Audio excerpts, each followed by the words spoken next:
So on today's Card Academy lesson, we're going to be going over a control that's very reminiscent of the Leonard Green style of actions. In this case, it's a very chaotic control, but as you're going to be able to see, we're going to be able to control one card to the top of the pack, even though it seems like everything is hazardous. So let's go over the technique and show you exactly what I'm talking about. So here is the basic premise. We have a card picked, and in this case, it's going to be the Joker.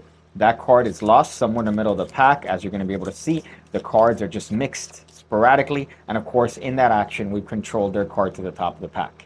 Now if you want, what you could do is that you could technically be a little bit more haphazard and drop cards on a table. It really doesn't matter, because ultimately, again, that card is going to be under our complete control. So it looks like it's I would say a very randomized action here, but ultimately remember that card is controlled to the top.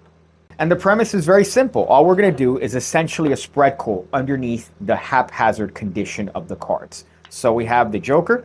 That card is going to be placed in the middle of the pack. In this case, we're going to be controlling it to the top. Now, as we square up the cards, we're going to get a little pinky break right there below the Joker. So right now I have a pinky break below the Joker. And here is where we're going to start shuffling the cards in this weird way. So we're going to start pushing off piles of cards into the left hand. Now, all the while keeping the break. Now, as you're doing this, you're more than welcome to drop some cards on the table and just make it look like it's more of a hazardous shuffle than it actually is. But at some point, what we're going to do is we're going to reach into the break and we're going to pull the Joker, in this case, to the middle of this pile over here. It's masked underneath these cards, so you could still keep up with this shuffle, with this weird haphazard situation. And all we're doing is that card is underneath this spread. We're mixing the cards, and we're just going to shuffle that card directly to the top. So right now, that card is on top of the pile. We could then pick these cards up and continue off, keeping a break. In this case, I have a break underneath the pile as I continue shuffling these cards off, and I could repeat the action again. I could take that card, in this case the Joker, put it underneath the pile, and continue shuffling cards until I get to that last card and put it on top. So it just looks like it really doesn't matter where the cards are going, and yet you're still able to control it to the top. So this essentially is break management. So as we're shuffling the cards, we're preserving the break. We make sure that we're pressing up on the break with our pinky in order to keep that break as strong as possible. We're then going to take that card underneath the pile. So right now it's there.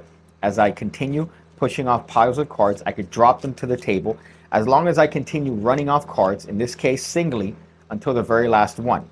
At this point, the Joker is now on top of the pile. If you want, what you could do is you could take this Joker and use it to scoop up all these cards as you continue with this haphazard shuffle. So now it just looks like a natural action where you're just squaring up the cards and using that Joker to lift it up and make it easier, and yet we're still carrying off with the exact same action as before.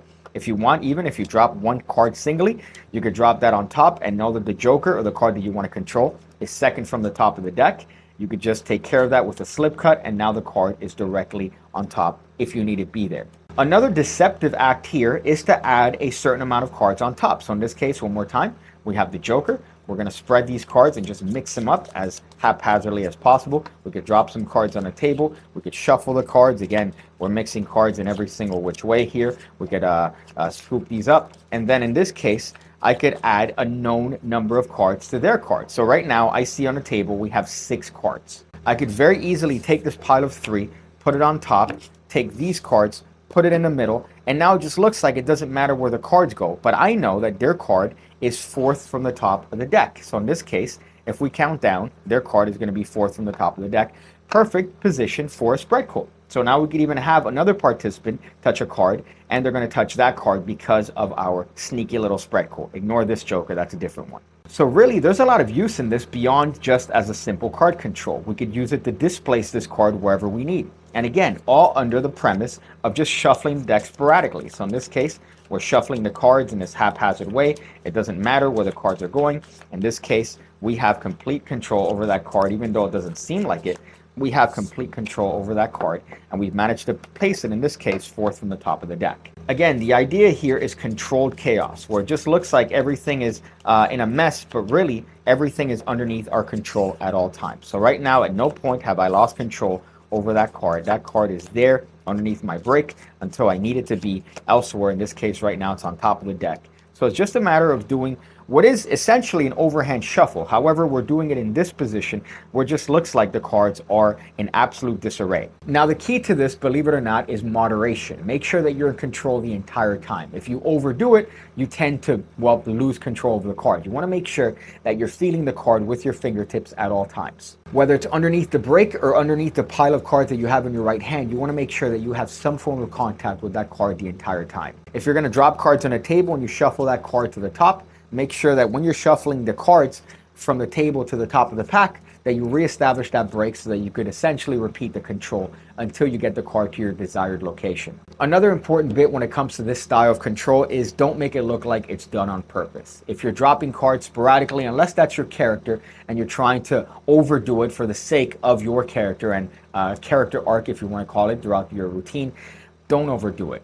Just do it enough so that it looks like it's by accident. Do it so that it looks like you really don't care where the cards go, but don't make it look like you're dropping cards on purpose. Because then essentially the facade of this controlled chaos is going to be exposed to the participants, and they're going to be aware that something is taking place. If you really think about the action, what we're doing is Troy Hoosier's slipstream control, which is usually done from a spread call, but we're doing it with a mess of cards. So instead of having a neat sort of spread call action where we carry off the slipstream technique, we're not doing it neat and organized. We're covering the action with this sporadic dropping of cards. But I think nevertheless it's a fun movement, and it's definitely fun to practice because you could play around with different ways that you could drop the cards, different ways that you could actually place the cards where you want it to be, as we've demonstrated here. I put the card forth from the top of the deck, and I think I did it in a very, I would say, random fashion. But the appearance is random, everything is controlled. But that's the lesson. I hope you guys enjoyed it. Thank you guys for being members of the PigCake Card Academy. And as always, I hope to see you on the next one.